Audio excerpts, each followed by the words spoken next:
Cool. Well, let's kick it off. Hey, everybody.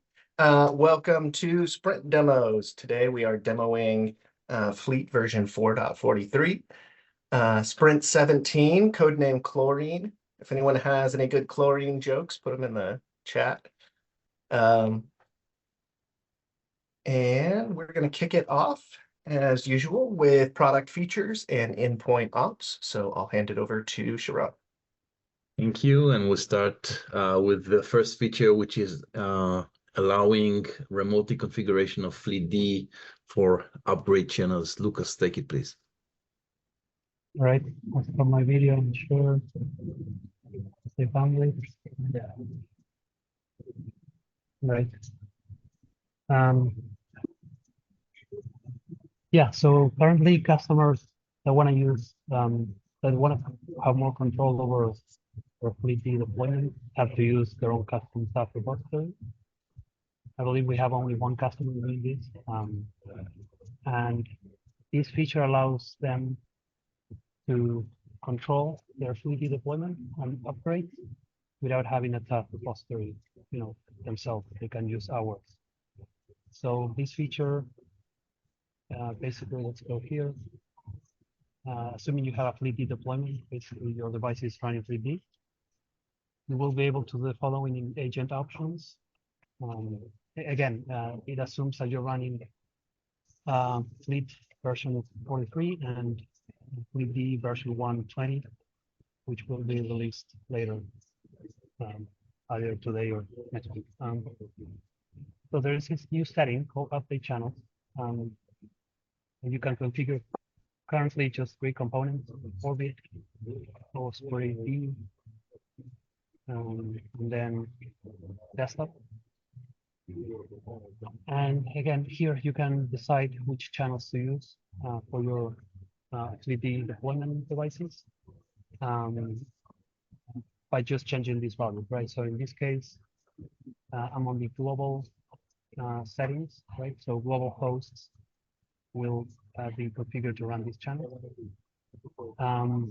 So let's try this. So, obviously there are a few things here, but let's try running 43. This is a non-existing channel, doesn't exist yet, right? So we try this. I believe it doesn't exist. Let me go later. So I change this. Now it's saved. I go to host. Oh wait, did I change Cuba? Which setting I changed? All right, yeah, global settings. So I'll go to all teams. I have 2 devices. One of them, 3 devices. Right? I'm confused, but oh no, sorry, no team.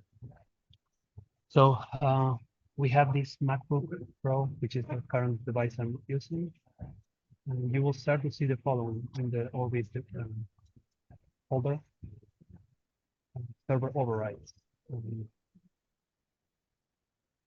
The server overrides are configuration that we get from Fleet. This is the configuration that I configured in Fleet. And then there's some fallback, which is necessary in the case that I show where you set a channel that doesn't exist. If the channel doesn't exist, it will use the fallback stuff that we know it's up and running. All right, so let me just check. One more thing here, Orbit. All right, so I'm running channel 42 because the channel doesn't exist. So I'm sure there will be some error log. A sec. I'm gonna look for. Okay, there we go. File not found. Basically, the channel doesn't exist, right? Now let's create the channel. Let's say that I want to release a new Orbit version here. So I'm gonna remove. Put here. I'm gonna build a new Orbit. Here we go. It shouldn't take long. And then I'll push this Orbit to the channel 43. So I Orbit 43. So now I've created the channel, right? And now In a couple of seconds, we should see maybe the this orbit. Okay, now it's actually using 43. It happened really fast. Yeah, so basically we can control fleet D from fleet. And then obviously you can do these settings by team. So if you go to Teams, toolbar, agent options, you will see that these update channels also can be applied to Teams. And again, you can configure different channels for Squarey, Orbit, or desktop.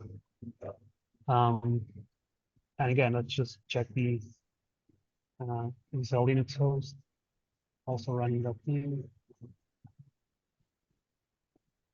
And lastly, one comment on this, I decided to use a JSON here because we could also have modified this, the default Orbit file and change these channels here. But on Mac, you would have to modify plist files, which are cached. On Windows, we would have to modify the registry, which is tricky. So we decided to just do it multi-platform and have a separate files for the overrides. Yeah, that's about it. It's basically controlling FleetD from the YAML, which is super powerful. I believe this customer that's using a custom tab will definitely stop using that and start using this, so that they don't need to, maintain their own tab.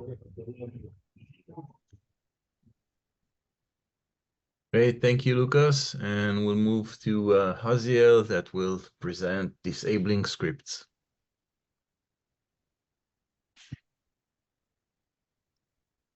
Hey y'all. Let me go ahead and share my screen. Apologies in advance. So this issue is being worked on even as we speak, because there are some last minute things that we caught that were missing from the spec, but I can demo I guess a big part of it, mainly the UI stuff. And yeah, my morning was spent doing those updates instead of prepping for this, so might be a little bit all over the place, but we'll get through it. So basically, the feature request was for the ability to disable scripts, like the scripts feature at a global level for the entire organization.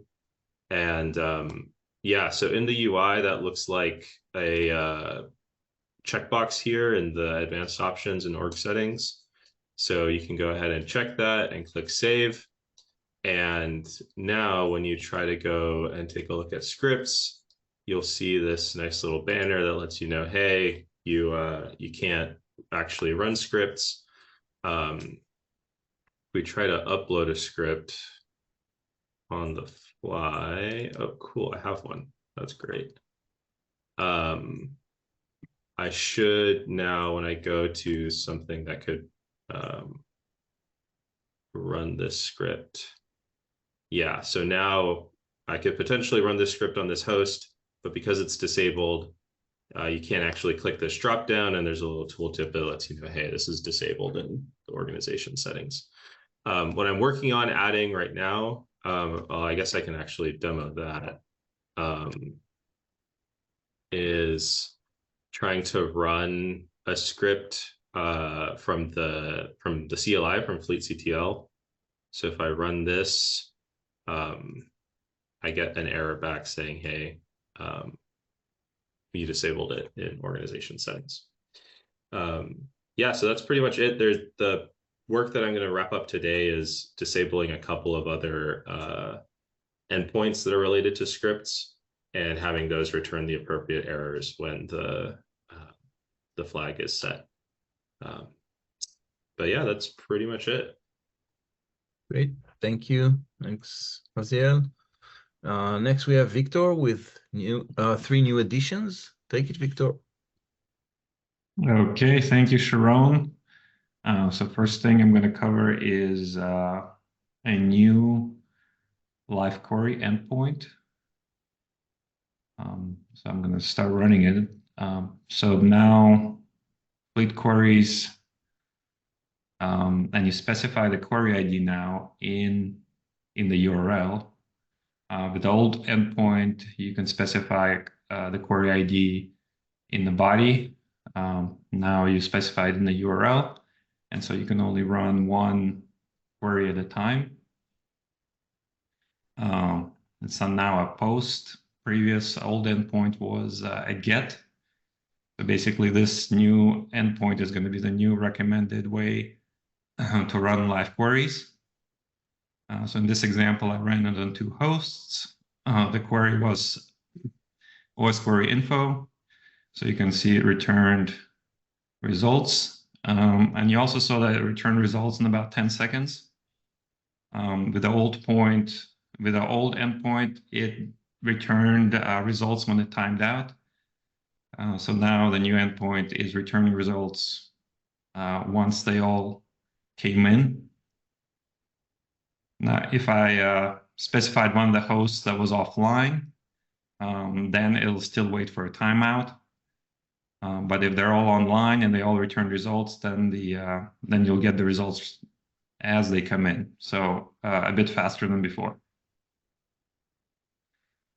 So the next feature I wanted to cover was some tooltips on Sorry to interrupt you, Victor. For compatibility, is this, if I hit the existing live query endpoint, does it still work? Yes. And this is a new post endpoint that's a simplified live query. Yes. Say Implementation, it still uses mostly the same code as the old endpoint, so it shares the server code. Right. It just like wraps it differently. Okay. And that OS query info, just to be clear, that doesn't mean it's talking about the one that's used in the query console. That's that comment online one where we mentioned OS query info. I guess I don't follow your question.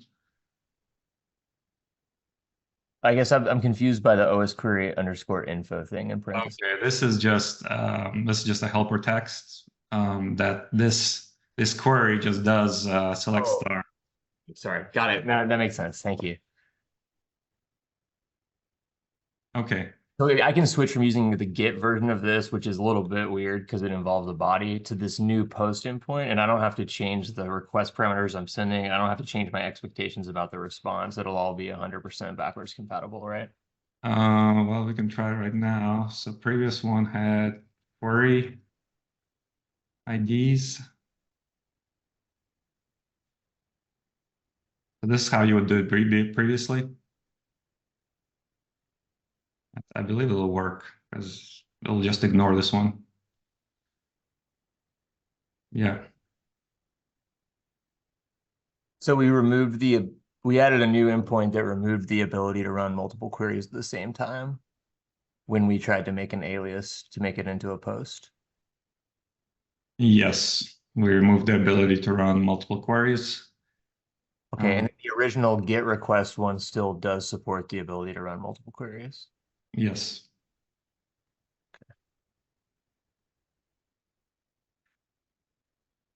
Okay, I'll move on to the next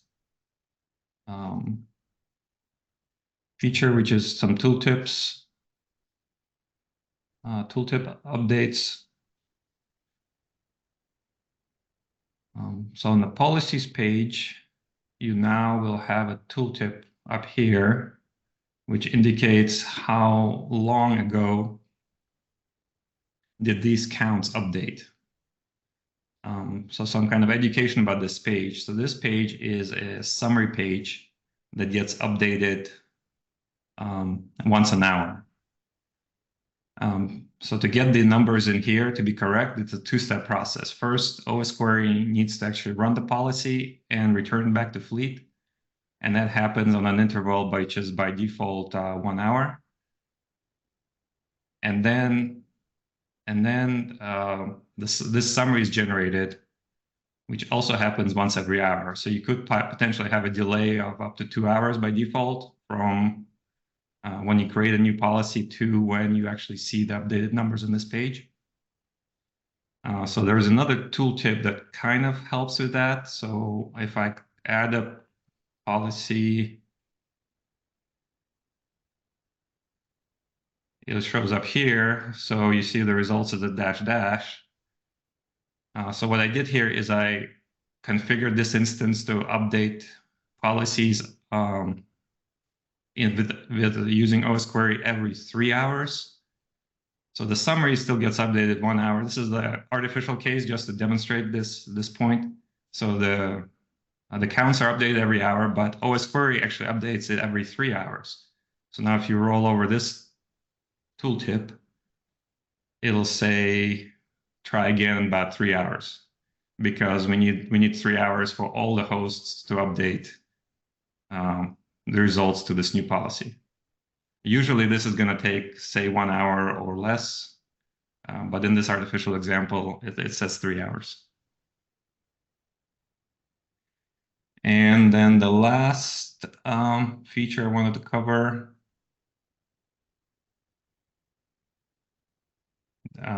was that we added the total disk space to our host endpoints. So we have a bunch of endpoints that return host details. Yeah, so I'll just run one of them. So I'm going to get host details for this host. It returns a lot of info. And one of the new things it returns is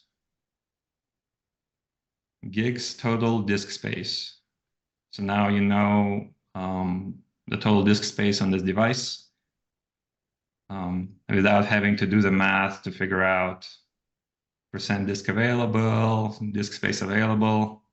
So even if % is 0, you can still know exactly what the total disk space is. Okay, so this covers the 3 features. Back to you, Sharon. Thank you, Victor. Any questions for Victor? If No, not, just saying Noah helped me understand, and I came around, and I think this is the right approach. So thanks for helping me understand it. next we'll have team preview of OS vulnerabilities. Take it, team.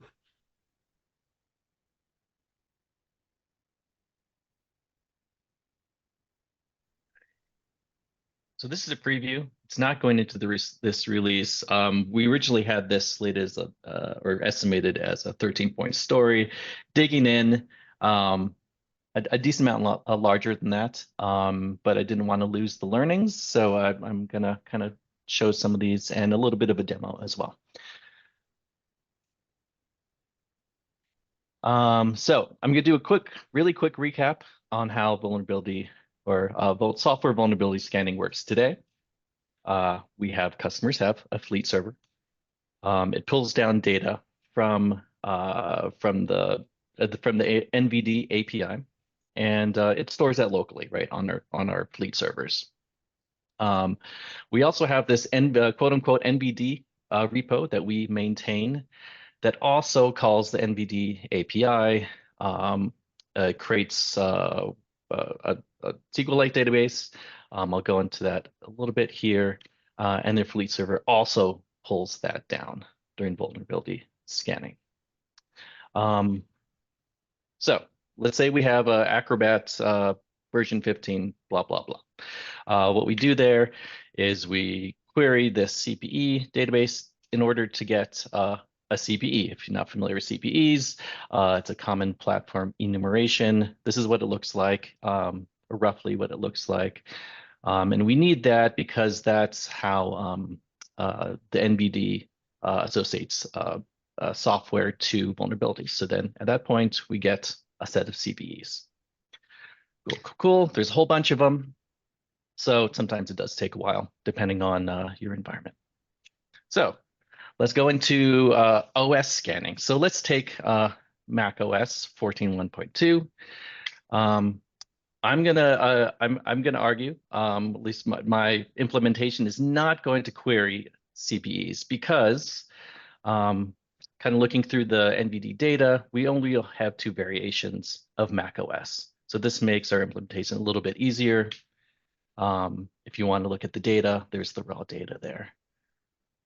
I just want to caveat also, there is macOS Server, which I believe the last version was a while ago, maybe 2008, if I remember off the top of my head. It's not part of this implementation, so we are not doing macOS Server scanning. So quick demo. Actually, let me show my database real quick before I trigger that. So I'll go into this a little bit later, but we have an existing operating systems and operating systems vulnerabilities table. I have a Mac OS OS right here.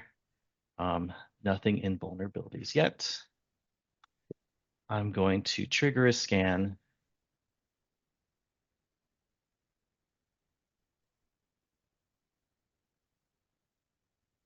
So this is additive. It's scanning for software as well.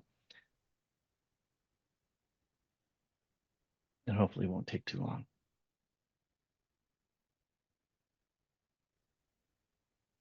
If it does, I'll be fun. There it goes. So go through, you see all the JSON files that I referenced earlier. It's going through all of them looking for these CPEs. And there's 2024. Cool, that should be done. I'm gonna refresh this. Look at all these macOS vulnerabilities. You'll notice if you're looking carefully, you'll notice there is a bug here that's addressed. I'll address that in the bug section later, where it's grabbing the wrong resolved in version. I'll go into that a little later. But good news is that works. We can grab Mac OS vulnerabilities from NVD. Now let's talk about Windows, because this is where it gets a little finicky. Here's our original infrastructure here. We have an existing implementation which is grabbing data from Microsoft Security Resource Center. And if you look in the NVD repo, you'll see a bunch of MSRC, JSONs. If you look on your local fleet instance, that we're downloading that as well. Turns out we're actually not using that today. There's a little bug. Thank you for that. There's a bug here. So this is actually this scanning for Windows vulnerabilities not happening in customer environments. Maybe if you're running an older version of Fleet at some point, but any recent version of Fleet's not running. Before I get into that, there wasn't a whole lot of documentation in terms of why we're using MSRC. Like, why not use NVD? It should be easier, one place for everything. Doing some research, there's two major issues I ran into. First of all, it's something like this, where if you notice these two bottom lines, this vulnerability will never be resolved. Because it's always there's no version here on this entry here, so we're going to have this false positive forever, and that's pretty common. I found a couple of examples of that, referring that against what Microsoft's Security Resource Center. That's not true. So. And also, we have a version number associated to each Windows OS. Turns out it's a little more nuanced than that. That's we cannot solely rely on that version number. So definitely a good amount of research. Thank you, Marcos, if you're here, for awesome some advice and direction on this as well. So going back here. Part of the reason, another reason we want to use MSRC is because we can actually grab. We need to grab patches or hotfix IDs, KBs from our Windows hosts through OS Query, and kind of reference them through that feed and remove those false positives. So that's going to be really important to keep our data correct. So generally, what's next? If you want to follow this, this issue is 4345, a bit of an old one. We turned into Epic because we have a decent amount of subtasks in there, but keep an eye on that. Epic is not a term we use to describe user stories. It's a user story on the left, and then when we say epic, we actually just mean that there's subtask issues. No one in the sales or product or QA or support organization ever needs to look at subtasks. Cool. Any questions? I do have one more. Any questions? Cool. Okay. I'll check out the chat here in a second. Thank you, Tim. I apologize, Tim. I should have caught this before the demo that typically the rule is that we only demo things that will be released. So since this is recorded, I should add. So this feature is not going into this release. It was definitely an interesting learning. So thank you for that, Tim. And once completed, we'll mention that we'll release it. Yeah, and I just want to call Alex. It's not out yet, so we're not going to be. Let's not do any sales enablement yet. We'll have another demo session in 3 weeks, and then maybe we can do some sales enablement.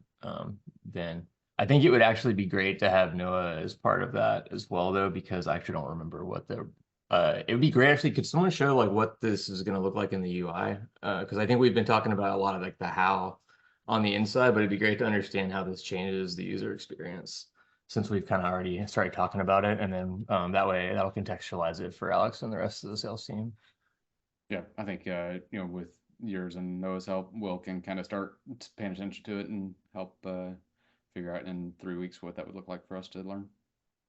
Yeah, and then I would say, guys, in terms of buying situations here, this is OS vulnerabilities. So even though technically you would think vuln management, which it very much is related to, there's a little bit of crossover for the MDM use case because of the whole nudge thing. Yeah. Rachel, do you want me to drive the Figma or do you want to take it? I'm happy to, either way.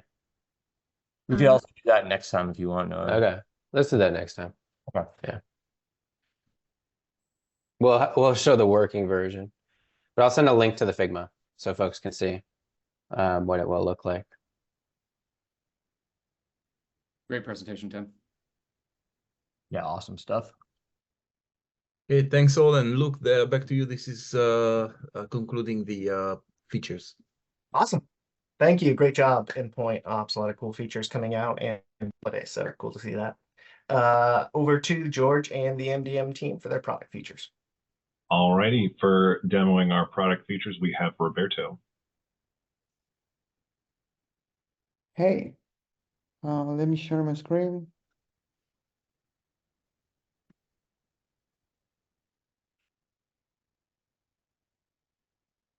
I'm having a little bit. Oh, I will have to rejoin in a minute. I have to reinstall soon. It's asking me for permissions. All right, let's skip over to OS Query and we'll come back to Roberto unless he's coming like right back. Sounds good. Yeah, let's go to OS Query and then we'll come back for MDM. So with regard to OS Query, I should say it in advance, those features are in review. Typically with OS Query, we have been presenting things that are not getting into the release because it's in the process. And I have no other instructions, so we'll do that. So we'll start with Victor and take it, Victor. Okay, thank you, Sharon. So while I talk, I'm going to go ahead and just launch OS Query here. This feature relates to the logging endpoint. So internally, as well as some of our customers, had some issues with the logging endpoint. Specifically, the logging endpoint was like overwhelming the logging infrastructure, typically because of bandwidth issues. So for example, if a Fleet server went down for an extended period of time, the OS Query hosts would accumulate a bunch of logs. And then when the OS Query would come back up, when Fleet would come back up, they would all be trying to send their logs in and that would overwhelm the logging infrastructure, and they would be getting errors back and keep retrying, basically slowing down everything.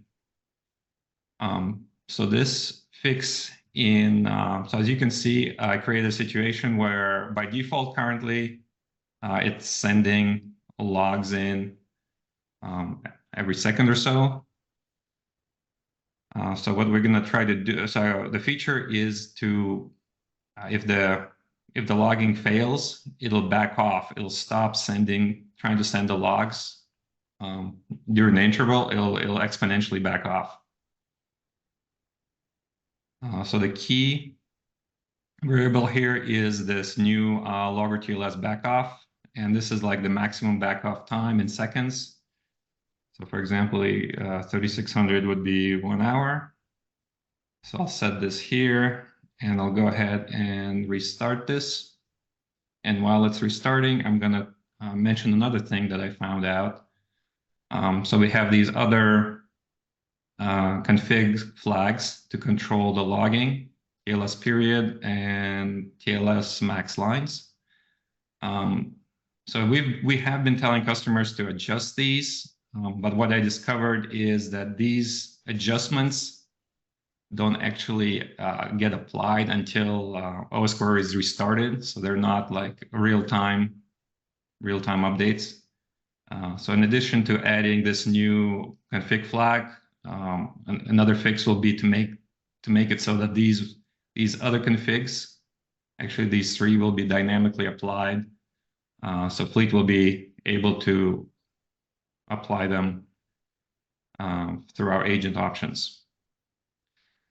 So going back to this log, so you can see that initially it was querying it frequently, and then it started backing off. We can see here that there's a 10-second jump, then there's a longer jump, and now it's waiting for a while. So you do see that there's actually 2 calls. That is because there's 2 types of logs that are sent. There's status logs and report logs. Report logs are the ones that are actually giving back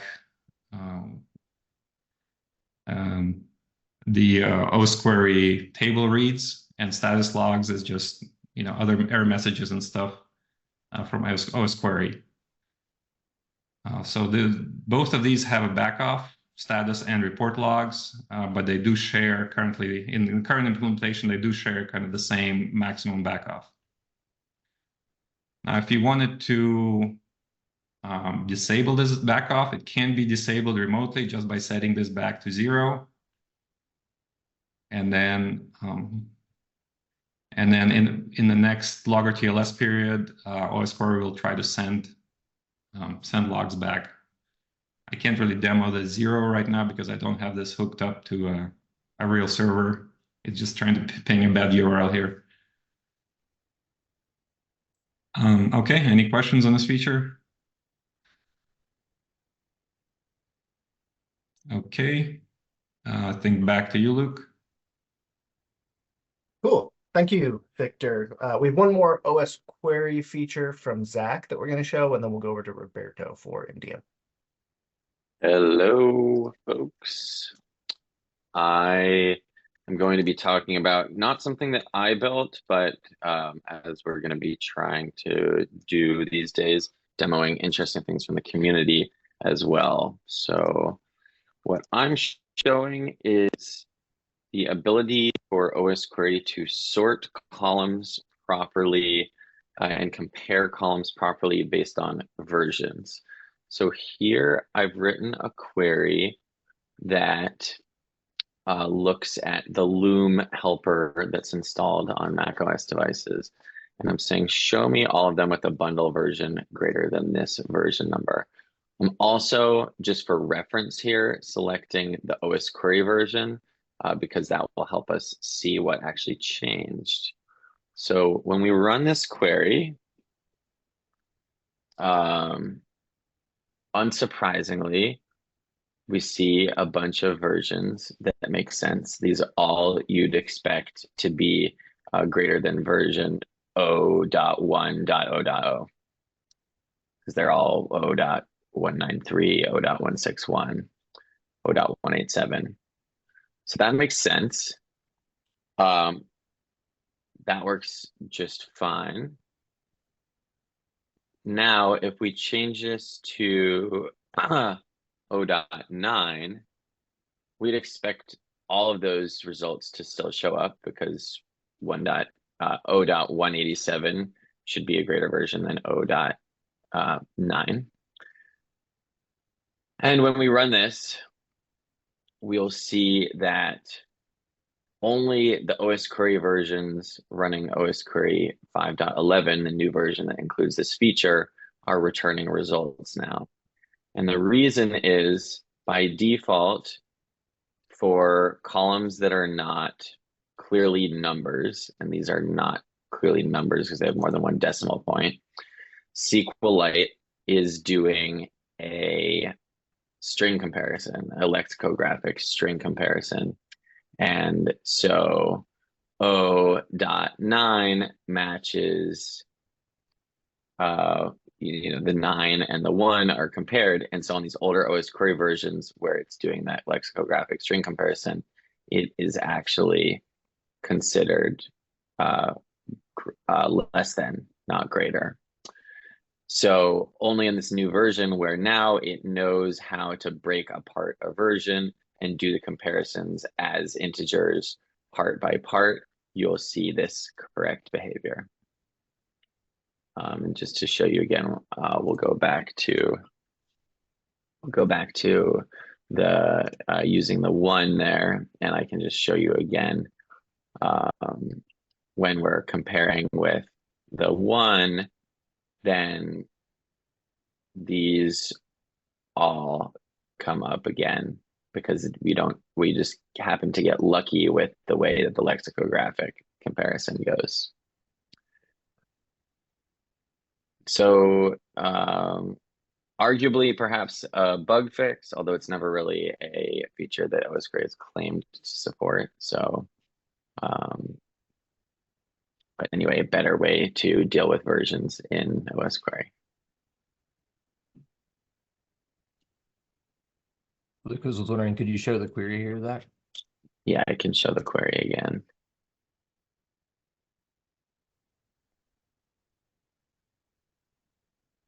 So the key part here really is what I'm selecting. It's this bundle version greater than a specific version number. Oh, that means we have like semantic version greater than less than support in OS Query now? Yeah. That's cool. That might come in handy. Yeah, so say, for example, you wanted to be able to select or you'd want to be able to detect software between two specific versions. In the past, that may have worked the way you expected it to if the lexicographic comparisons happened to fit in those circumstances, but now it's more likely to work. Does it handle alpha characters in the version string? It's a good question. I don't know.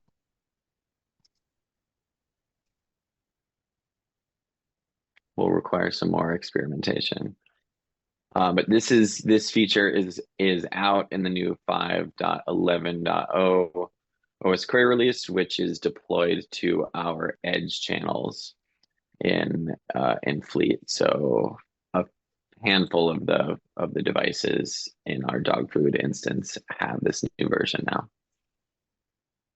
Big low-level plumbing improvement for the vulnerability management product category. And also a lot of the stuff we're going to be building for MDM. So this will kind of like apply across multiple use cases, I think.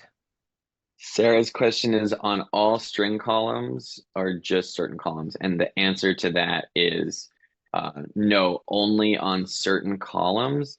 And I'm going to share my screen again. This PR includes a way in the OS Query schema to indicate that something should be collated, which is sort of how SQL engines typically refer to sorting and comparison of values. So in this PR, they explicitly set on a number of columns that it should be collated as a version rather than collated as the typical text comparison, which it normally would be, which would again be the standard lexicographic comparison. And then for Eric's sake, if we're pulling that, is that something that we can get declaratively in the schema that we import so that we could decorate the fleetdm.com/tables pages accordingly? Yeah, great. It should be there. Awesome. Eric, did you hear that? You think you could file something about that for Mike to? If it's not,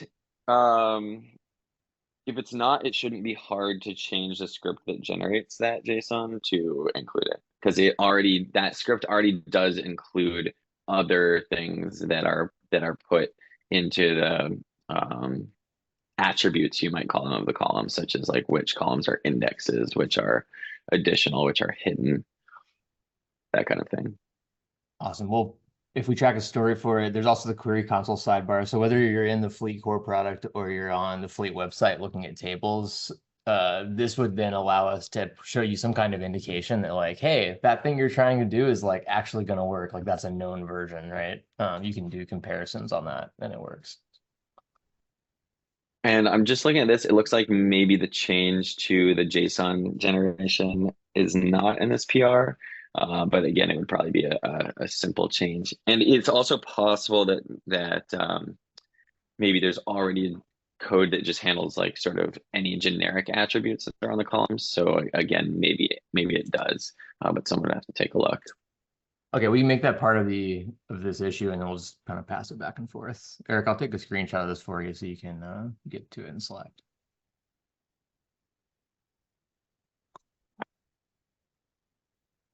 Cool. Thank you, Zach. To see the traction on OS Query Core. And now over to Roberto for MDM product features. Nice. Thanks, and sorry about that. So let me try to share again. So yeah, we work on two features. Probably the biggest one is provide end user email address without relying on end user. And let me quickly jump to what's like what do you see in the UI to give you more context about what this feature is about. So in the host details page, right now there is a field here called use by, and we are populating this with an email. And we are grabbing this email as of today from two different places, either from query from OSQuery that uses the Chrome web browser. If you have logged in with an email there, we will grab that. The other is if you are using automatic enrollment with MDM and you have configured SSO, we will grab the email from there. But now we are allowing, and that's why this custom wording between parentheses is there. We are allowing the IT admin to, in certain flows, to provide a custom email. This was like it's been requested a number of times, but we built this for with two specific flows in mind that I'm going to show you. The first for macOS, which contains a hidden feature that is 0.2 here. For manual enrollments, you will be able to provide, this is a manual enrollment profile, it's an XML file. You will be able to provide a key that is called end user email and provide a custom email there, whatever it is that you want to appear in the user profile. So when the user turns on MDM features manually by installing the enrollment profile, we'll do two things. If the user doesn't have FleetD installed, we will automatically install FleetD in that computer. I think this is an amazing sub feature that so many other customers requested in the past. And after that, FleetD will report the email that sees in the profile, and you will see what's there. That's how this profile got there. For Windows, you provide the email when you build the installer with a new flag we are introducing. That flag is currently kind of hidden, so it's kind of in beta. But you can provide the email when you build the installer. I can, if anyone wants to see any of these two features live, I can show you. It just takes a while, might take like 5 minutes end to end to demo, so I'm just keeping that for now. But that's the gist of the issue, the feature. And the other one is also based on community feedback, is that we are increasing the script timeout. So for a couple months now, FleetD has the ability to run scripts. And we got some feedback that it used to be a 30-second timeout. We got some feedback that was too short for many use cases, like installing software or other tasks that are very common. So we increased the timeout to 5 minutes. And yeah, that's the main feature there. And I think that's it. Is that a flag to orbit to increase the timeout? No, that's it's hard coded, and that's the default as soon as you upgrade to the new version.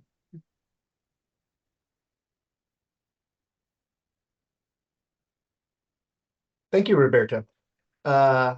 That concludes product features. So we're going to move into the bug fixes and improvements portion.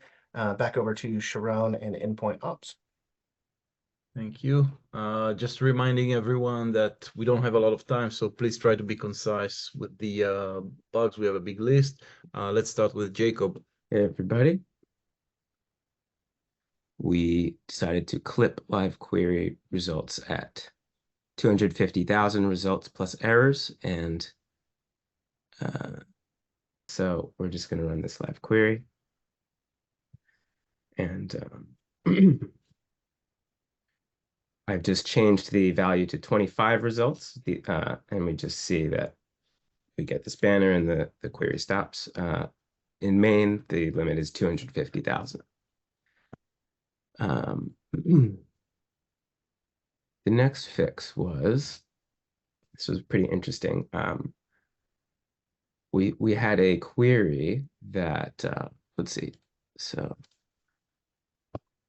we had a query that made use of some SQL functions that the way the package we're using to generate a what's called this abstract syntax tree of the query. Well, I'll show you the bug and then describe it. Yeah. So if we go to excuse me, compatibility bug, we'll see that we have this query and our compatibility check is saying it's not compatible with any platforms. So this is because we're using this JSON tree function, which, as you can see here, we're using this package SQLite parser. Not to get too into the weeds, but it generates this abstract syntax tree, and we were doing a depth-first search through the entire tree to just get lists of all of the tables that this query was using, and doing the intersection of which of those tables were compatible with operating systems, so the minimum universal compatibility of all of those tables. And we were checking based on this shape here. So we were assuming that a table looked like an object with a name field. And the bug was that actually some of these SQL functions, for example,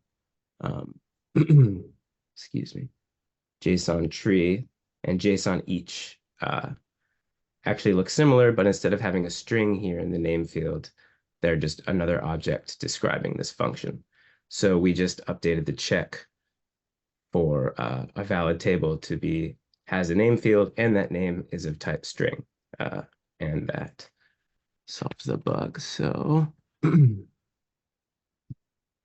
to main, and we look at this bug. We see that we're getting an accurate compatibility check. The next bug is that on the surface, kind of a very simple, seems like there's too much padding margin or something. You see here the checkboxes were indented quite a bit. That was caused by we had multiple files and styles with the same names, namely manage automations modal in different places. So we have that both on the policies tab, manage automations modal, and the queries tab. And so I did a bunch of work to separate and clarify and make distinct all of those names so that this was caused by unintended style from one of those modals applying to the other modal. And so this should prevent anything like that in the future. And then the final bug here is very simple. We're just sorting live query results by case sensitively. So I don't think there's any need to show the bug, but the running a live query, sorting by host, for example, we would get B6 would be after lowercase c LQ, but we wanted to sort case insensitively. So now we have capital B's before lowercase c. That works across multiple pages, right? Yes. Awesome. That's it. Thank you, Jacob. Next, we have Haziel. Hello. Well, do y'all see the Google Doc? Yep. Cool. All right. So, first of all, we have this guy. Is this not work? Oh, here we go. Okay, cool. Yeah. So we hash and salt our passwords when you create a password for a user in Fleet. And this customer pointed out that we were returning a weird error when we were exceeding the maximum length that we could process for a password. This was kind of had a little bit of a fun thing for me in learning that bcrypt, like this is a problem with, or not problem, but a limitation with the hashing algorithm that we use, bcrypt. So this isn't like a library limitation or anything like that. This is like an intrinsic part of the bcrypt algorithm. So we were originally, I think, going to try to just make this bigger, but we wound up not being able to, because then we'd have to change the library that we use. So we're just returning a better error message to the user. And so to see that, whoops, don't look, this is for a different demo. Okay, here we go. So we can try to add someone here. And I'm just going to copy this text and make this, paste this in a bunch of times. So this is way more than the max character length. And so now when you try to create it, you get a nice little error here. And in the API, we're also saying, hey, this is over the 48 characters limit. The reason it's 48 characters is because the salt, which is a random string that we attach to the password and then hash those two things together. By default, the salt is 24 characters long.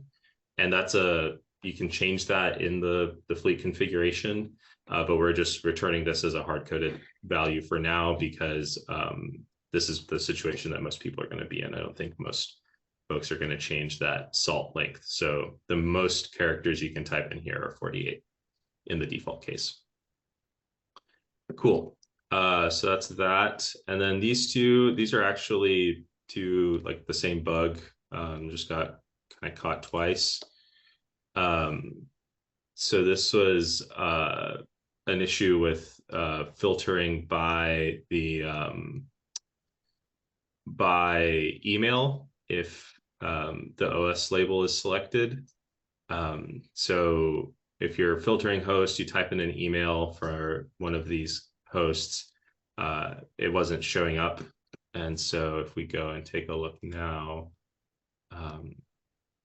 the other one was reporting this in the queries flow, like running a query, but it's the same underlying thing that fixed both. So we do that, and I think this is like user 0 at example.com should have some. Yeah, cool. So yeah, so this is working now. It was a pretty small fix. And yeah, I think that's it. Thank you. Let's go to Victor. Okay, thank you, Sharon.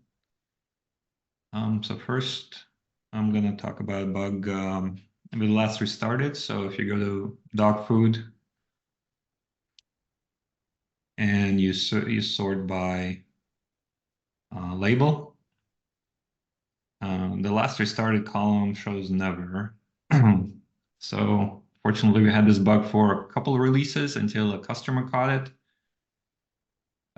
So now, if you go now, the fix is to properly have the last restarted time. So this was a backend fix to the API endpoint related to labels. So the next bug is that in dog food, if you go to the software page, you see these bullets in the CVA. So this is kind of inconsistent with the style in other places. So now the fix is that there's no bullets. And just one note for the future. I mean, we're going to be, moving in some vulnerability data into Fleet. Currently, as a user, if I see this 40 vulnerabilities, I would think if I click on this, I'll see those. But now, if I click on this, it goes to a list of hosts. So hopefully, in the Q1, we'll link this to a list of vulnerabilities. Next. So next thing is our Chrome OS plugin, FleetD Chrome. So I made a few bug fixes because we're gonna try and release a new version of it. So one thing it was cleaning up the unit tests and adding it to our GitHub Actions. So now we have this GitHub action running, which basically like checks out the code, builds it, runs all the unit tests that we have, and I had to fix some unit tests, and it also uploads the results to CodeCov. A couple more things that we'd want to add in the future is to add linting. And then we're also kind of missing an integration test. So we're missing running with an actual browser, actually installing this extension in a browser. So those are kind of improvements for the future. Okay, that's it for me. Back to you, Sharon. Great, thank you, Victor. And last but not least for endpoint team is Team with a few bugs. Take it. All right, just a couple here. First one is query reports can be collected after enabling discard data. That's kind of due to our kind of caching behavior on the back end. So the fix there, I'm not going to demo it. The fix there is to, discard data is on. We're just going to return empty results in the API in the front end. So that won't happen. There's also a cleanup job that's happening in the background. Resolved inversion, I touched on this a little bit on my last demo.